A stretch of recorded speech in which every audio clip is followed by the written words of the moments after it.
আসসালামু আলাইকুম, কেমন আছেন আপনারা? আজকে আমি একটা ফুলের টেকনিক শিখাবো।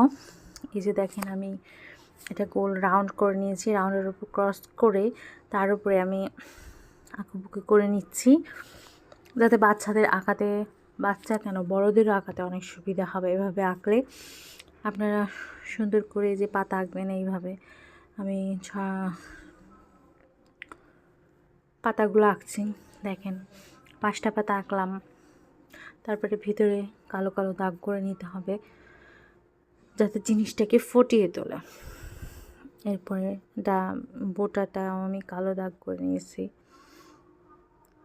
ক্রস থেকে আমি এটা ফুলের একটা সৌন্দর্য দেব। তারপরে পাতাগুলোকে একটা কালো আবরণ দেব, যাতে দেখতে অনেক সুন্দর লাগে, মনটা ভালো হয়ে যায়। সো কেমন লাগলো জানাবেন অবশ্যই।